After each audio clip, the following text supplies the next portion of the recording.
Hi, I'd like to welcome Dakota Blue Richards to Screenjabber. How are you today, Dakota? I'm very good, thank you. We're chatting on Skype. We're going to talk about your new film, The Fold, which has just opened in the UK. Yeah, it came out this week, I think. It did, yeah, it opened this week. You play Eloise, you're the daughter of an Anglican priest by the name of Rebecca, who's played by Catherine McCormack. Yes. Yeah. And the film basically centres around our journey to Cornwall, where Rebecca is trying to escape the loss of her other daughter. It's never quite clear in the film, is it your younger or older sister who's died? I believe she was my older sister. I think you're right. It never actually says it in the film, but I'm pretty sure she was older than me. Yeah. The other thing that's not explicit in the film, which is one of the things I like about the film, is you don't know how she's died, but it's implied it was suicide. Oh, did you get that? That's quite interesting. I never saw it that way. It seemed to me that it was an accident at a party. I think that was sort of the story that was in the script, but it is left quite ambiguous. It's unclear, really, and I think that's quite interesting for what that means for the characters and how they're grieving her. And maybe actually it is ambiguous to them how it happened, as sometimes it is when young people die.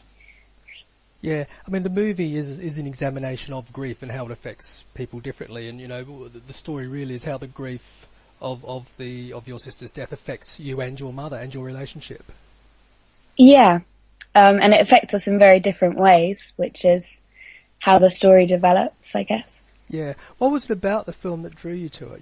When you first saw the script, what was it that grabbed you, that you liked about it? There were a few different things that really attracted me to it. Firstly, it was just really well written. It's nice to read a script that's actually engaging and makes you want to find out what happens at the end, which I definitely did. I was really drawn in by the relationship between Catherine and Marina, being Rebecca and Radka in the film, because I thought it was so unusual. I didn't feel like I'd seen that relationship in film before. And I thought it was a really unusual way of looking at grief, and it wasn't sort of really melodramatic, which I think sometimes people who grieve in films can tend to be a little bit over the top. And what was really nice is that everything was very internalised, and that is really evident in the way that Catherine played it as well, which is what makes the film so effective, I think. Yeah, you just mentioned the character Radka there, who's played by Marina Stoimanova. I hope I pronounced that right. She's a Bulgarian teenager that your mother in the film meets and takes under her wing and tries to, improve her English and look after her. Yeah. She sort of takes her on as a de facto daughter in a way. I think both the characters are missing something. Rebecca is obviously, she's lost a child, and Radka, I think, has never really had a strong mother figure. And so they try and fill that gap for each other. And obviously it's not really going to work, because you can't replace people with other people. That's not the way that the world works. And I think they have to find that out the hard way. Yeah, what is interesting too is the relationship between you and Rebecca, Eloise and Rebecca in the film. It is a strained relationship, and you don't seem very comfortable with each other. I'm just wondering, how did you go about building the mother-daughter relationship with Catherine? Did you spend a lot of time in pre-production and rehearsal, or did you try to keep away from each other until you started filming? Well, we got on really well, which was hard in a way that we got on, because it means that you have to try much harder to create that distance. We did spend a fair bit of time sort of in pre-production and rehearsal talking about how we were going to play their relationship and exactly in what ways they are estranged from each other. Because they do have moments of connection, and then it always seems to break down a little bit, like they almost come together and then not quite. And that's really quite sad. And we wanted also to play quite a big contrast between the way that Eloise interacts with Rebecca and the way that she interacts with her father, which is, she's very close to her father, and I think that makes Rebecca feel even more separate from her own family. But I think really it was very easy for me because Catherine was so good at what she did and was so sort of cold in the way that she interacted with my character, that it made it very easy for me to feel quite detached and sort of uncomfortable when we were in the scene. Yeah, the other thing I really liked about the film is it passes the Bechdel test with flying colours. And there's a lot of talk these days about the Bechdel test and the way women are portrayed in film, and this is a film that is about 3 women. Is it important to you that we get more films like this being made? I think it's a real shame that there aren't so many good roles for women. It seems to be that women always play the love interest of somebody else, you know, of the main man in the film. Yeah, the wife or the girlfriend or the mistress. Yeah, and what's nice is actually, obviously, there is a relationship between Rebecca and the father, and there is a relationship between Eloise and Jakob's character, and there's also slightly a relationship between Marina's character, but actually those relationships that they have with the men in the story don't really have anything to do with the progression of the story and their own character development. They're just something else that's going on in their lives. The characters don't revolve around that. And I thought that was really interesting, that you could write a film in which the characters did have relationships with men. It wasn't like they had to cut that out as an element of the film altogether in order to make the characters strong in their own right. You're right. I mean, it's the opposite of a lot of films where, you know, the women are the secondary characters. In The Fold, the men are the secondary characters. The film is about the women and their relationships. Yeah. And what's going on in their lives. And I liked also that there were a lot of women in the sort of ensemble. So a lot of supporting actors that were female, and you really get a sense that they have their own story and their own lives as well. And even if they're only touched on very briefly, that, you know, that they're really rounded people, even if you don't see much of that in the film. And I thought that was really interesting because, you know, regardless of whether they're male or female, quite often sort of less central characters don't feel like as real as the main characters. But I also like that there were so many women in the supporting roles, because it felt very, there's just a real feminine touch throughout the whole film, I think. Yeah, and there was also a feminine touch behind the scenes in that the film was written by a woman, Poppy Kogan. And this was her first film as a writer. It was also the first feature film for director John Jenks. What was it like to work on a project where you were among the veterans? It's unusual, really. I always feel, because I'm quite young, I always feel like fairly inexperienced compared to most of the people that I'm working with. And yet, on The Fold, like you say, there were so many people who were, you know, doing that for the first time.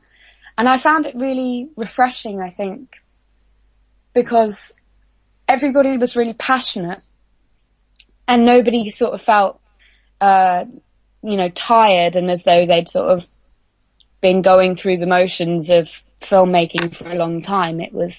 Everything was very new and very exciting, and everybody really wanted to make this as good as it could possibly be.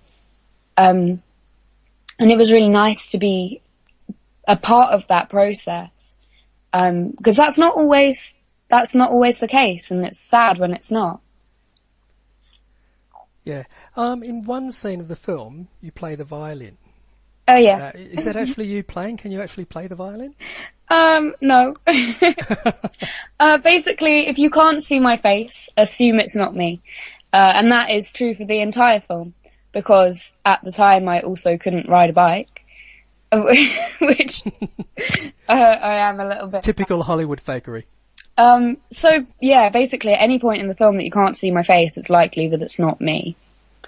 I did try to fake the violin as good as I could, but the violin is one of those instruments that is incredibly difficult. I have so much respect for anyone that is musical at all, but I mean, I tried playing violin as a child, and so I know how much work has to go into it. And we were only shooting for about a month.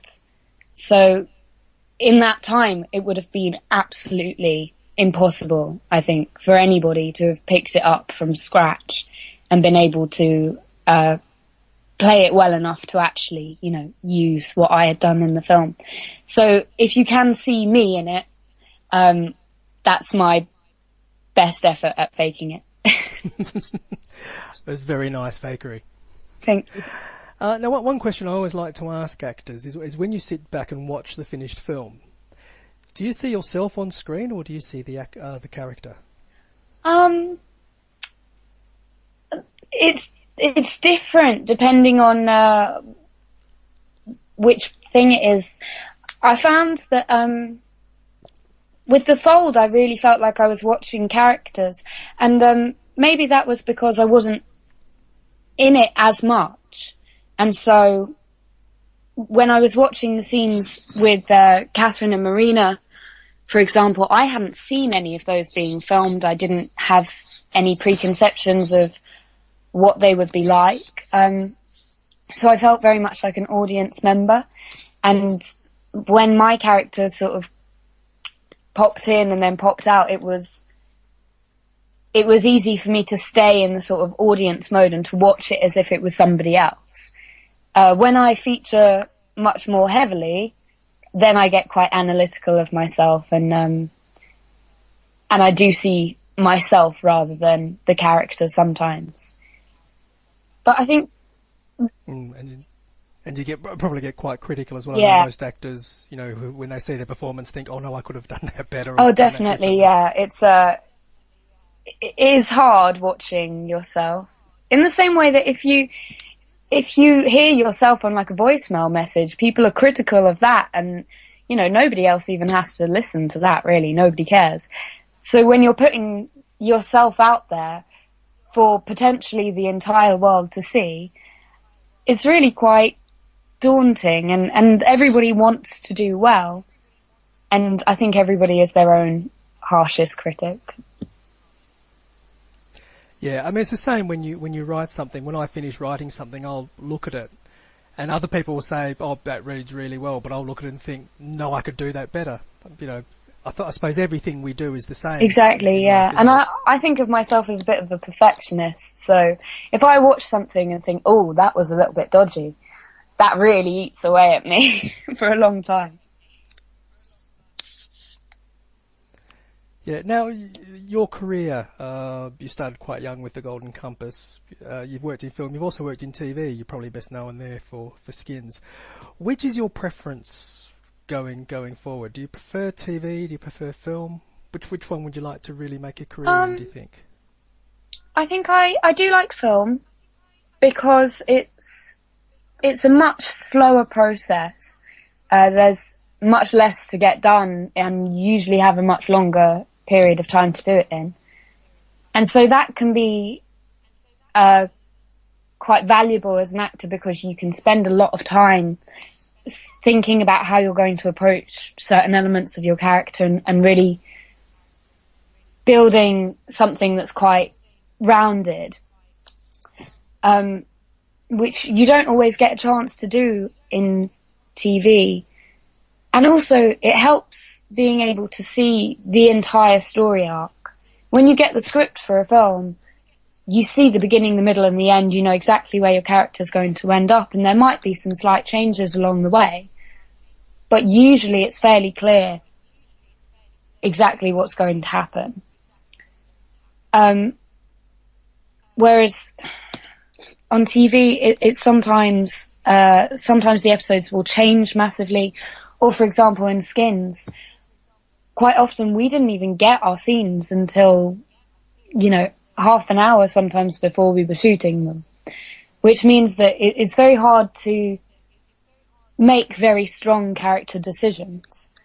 For example, you'd get on with somebody in the cast and you'd feel as though your characters got on quite well. And then 4 episodes later, somebody would go, "Oh, by the way, you hate this person?" And you'd be like, "Oh, but I haven't been playing that until now." And so you have to change your whole mindset. You really have to think on your feet a lot, which can be really interesting as well, because you get something very different out of it as the end product. And sometimes you make sort of quick fire decisions that can be really effective, that you wouldn't necessarily have thought of if you'd had time to sort of sit and really plan everything out. But I think film is probably where my heart is overall. And do you want to stay acting, or would you like to move behind the camera sometime? Is the directing bug there? Oh, I don't know. I guess it's something that most actors want to do at some point. I think there's something about the film industry that's very infectious, like watching everybody's roles. And I really always wanted to be a part of everything. I wanted to understand and help in every creative process. And there's so many people doing so many different things on every film set, and each person is like it's like a piece of the clockwork. It wouldn't work without each person. And that really fascinated me, especially as a child. I really wanted to be sort of aware and involved with everything, which obviously you can't be all the time, but I did learn a lot about all the different departments. And so I guess, yes, there is a part of me that would like to be behind the camera, but I think if I were directing something, I would want to be in it as well, because that's sort of my passion, is really embodying the character and making something out of that.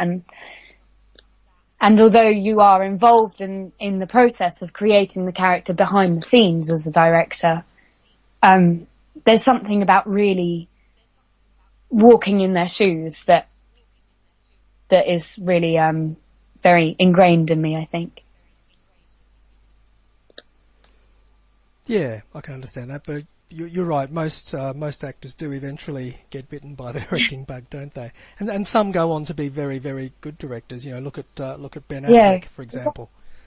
Who would have guessed years ago that he would turn out to be such a magnificent director? Well, I think when you spend so much time on film sets, you start to understand the process very well, and it becomes very intuitive, I think, when you've got a lot of experience. And so it's easy to transfer those skills into other roles in the industry. A lot of people do sort of mix and swap departments, I find, quite often, especially actors, because we get to see everything. Because at the end of the day, everyone who's doing makeup is doing makeup on us. Everybody who's making costumes is making them and putting them on us. Everybody who's in the lighting departments is lighting us. So we're sort of in the middle, and we get to look out and see everything. And yeah, I'm not surprised that a lot of actors go on to be very successful in other roles in the industry. Yeah, speaking of other roles in the industry, what's your next project coming up? Well, obviously I'm very excited to see how people react to The Fold. And then following this, I have another film which is due to come out hopefully this year, and a short film that I did not that long ago, which will also hopefully come out this year. And then, I mean, it's hard to talk very openly about other stuff that I'm doing at the moment, because it's all sort of not fully formed yet. And there's nothing definite that I can really talk to you about properly. But you know, I'm so busy meeting people, and it's incredibly exhausting, but it's so much fun. And I'm working on, you know, a few different sort of collaborative projects, which, you know, like you were saying, it's my way of getting involved with other creative processes in the industry. And so I'm really looking forward to getting sort of properly stuck in on those. And then, yeah, I don't know. It's always hard to say, what's going to be like the next big thing, because everything in my life is always so sort of up in the air. And what about Hollywood? Do you think you might make your way to Hollywood sometime? Like physically to move there, or just, or mainly working? I mean, well, I saw Noah on Friday night, and that stars one of your contemporaries, Emma Watson, and she's I don't think she's living. Well, I know she moved out to the US to study. I don't know if she's living in the US full time, but most of her work now is on Hollywood films. Would you see yourself making the same move?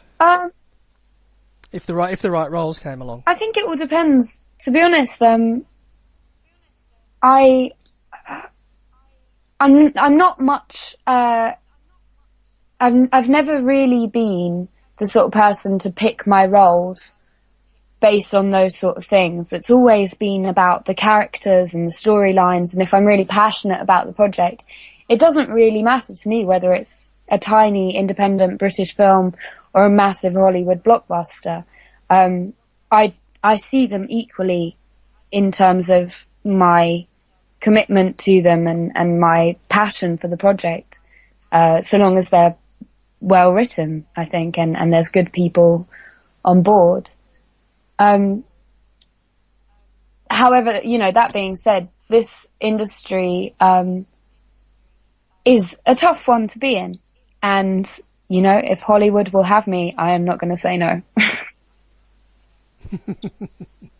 And finally, are there any actors or directors that you'd really, really like to work with? Oh gosh, there are so many. I have to say, one of the actors that I would really love to work with at the moment is James McAvoy. I think he's really, I mean, he's come from a similar place, I think, in terms of, you know, he did Shameless and I did Skins, and they were like the same channel and similar people on board. And I would love to be able to emulate a career that is, you know, even vaguely like his, because he's been in so many films that I thought were absolutely brilliant. And I think he's really talented. Yeah, the last two I saw of his were Trance and Filth, both which I thought were amazing.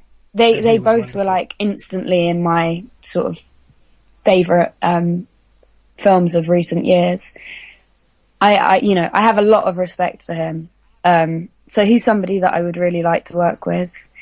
In terms of directors, I mean, gosh, I could list names for you, but they're the same ones that everyone would say, you know, you've heard it all before. It's always going to be those people because they are known for being great. But like I was saying earlier, there's something really nice about working with people who are new to the industry as well. And I think, you know, that's something that I would like to continue doing. It's such a positive experience working with first-timers because they just care so much. And I really like being involved in projects where people really are passionate. And so I think, you know, while I would love to work with the greats, I would also love to work with the people that I think one day will be the greats. And also I'd love to work with some female directors because I've worked with a few of them and it's so different to the process of working with male directors because obviously men understand men really well, and women understand women really well. And being a woman, and obviously I'm only ever going to be playing female roles, I think it would be nice to be able to really bounce my ideas off a female director. And that's always been very positive with the female directors I've worked with in the past. Well, best of luck with the Fold, and best of luck with what you do next. I Thank wish you you. every success. Thanks for talking to me. Thank you. Cheers, Dakota. Bye.